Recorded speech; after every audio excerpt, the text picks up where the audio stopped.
हे बघा, शक्तीपीठ महामार्ग पूर्वी ज्या अलाइनमेंटमधून होणार होता तिथं विरोध करण्यात आला. लोकसभेच्या निवडणुकीच्या धर्तीवर ही मान्य करू शकतो की त्यामध्ये राजकारणाचा भाग होता, पण हाच विरोध पुढे तसाच ठेवण्यात आला.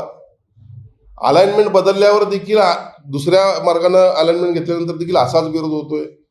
खऱ्या अर्थानं 2014च्या लोकसभा असेल, विधानसभा असेल, यापूर्वीचा काळ आपण पाहिला आणि त्यानंतरचा काळ पाहिला तर या देशामध्ये, या राज्यामध्ये, या जिल्ह्यामध्ये आमूलाग्र बदल झालेला आपल्याला विकासाचा दिसतोय.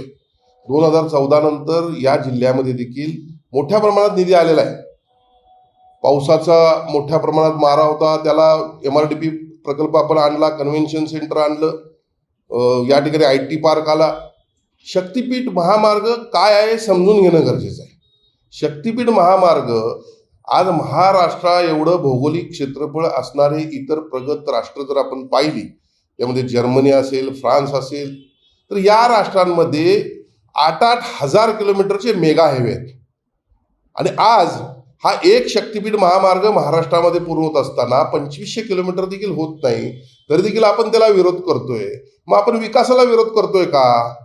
खऱ्या अर्थानं आपण प्रगत राष्ट्र जर पाहिली तर त्यामध्ये इंडस्ट्री असतील, कृषी असेल, IT सेक्टर असेल, टुरिझम असेल, यासाठी कनेक्टिव्हिटी हा अत्यंत महत्त्वाचा विषय आहे. आणि हे प्रगत झाल्यामुळे ती राष्ट्र प्रगत झालेली आहे.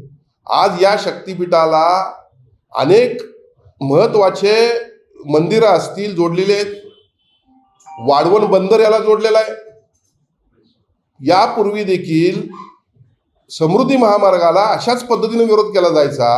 आज जर आपण पाहिलं तर 5 तासामध्ये विदर्भातील शेतकऱ्यांचा माल हा मुंबईला येऊन पोचायला लागलेला आहे.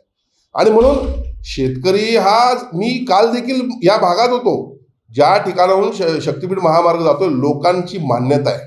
आणि यापूर्वी देखील कोल्हापूर जिल्ह्यातल्या 60 गावामधून शक्तीपीठ महामार्ग जात होता. 60 गावातील 80% शेतकरी ज्यांच्या नावावर सातबारा आहे हे माझ्यासह MSRDCच्या ऑफिसमध्ये आले. एक चांगली बैठक त्या ठिकाणी घेण्यात आली आणि त्याने आपले सातबारे सरकारला जमा केले. मग असं असताना आपण शेतकऱ्यांचा विकास साधला पाहिजे, राज्याचा विकास साधला पाहिजे, पर्यायाने देशाचा विकास साधला पाहिजे की याला विरोध केला पाहिजे, हे मात्र या राजकारण्यांनी ठरवणं गरजेचं आहे. मी आपल्या माध्यमातून महायुतीच्या सर्व लोकप्रतिनिधींना आवाहन करतो की हा सन्माननीय मुख्यमंत्री असतील, सन्माननीय उपमुख्यमंत्री असतील, यांचा ड्रीम प्रोजेक्ट आहे, महाराष्ट्राच्या विकासाचा प्रोजेक्ट आहे. आणि त्यामुळं तुम्ही सत्तेत असणाऱ्या लोकांनी तर त्याला विरोध करू नये, विरोधकांना विरोधकांचं काम करून द्या. निश्चितपणे मी आपल्याला सांगू इच्छितो की शेतकरी ज्यांच्या जमिनी यामध्ये जातात, या शक्तीपीठाला समर्थन करताना आपल्याला पुढच्या काळामध्ये दिसतील. बघा, आता मोर्चा त्यांनी काढलेला आहे. या मोर्चामध्ये माझं आपल्याला आव्हान आहे, विनंती आहे की या शक्तीपीठ महामार्गामध्ये ज्या शेतकऱ्यांचे जमिनी जातात त्यात किती आहेत ते पहिला तपासा. हा जो मोर्चा आहे हा आमच्या विरोधकांचा राजकीय हेतून प्रेरित असणारा मोर्चा आहे असं म्हटलं तर चुकीचं ठरणार नाही.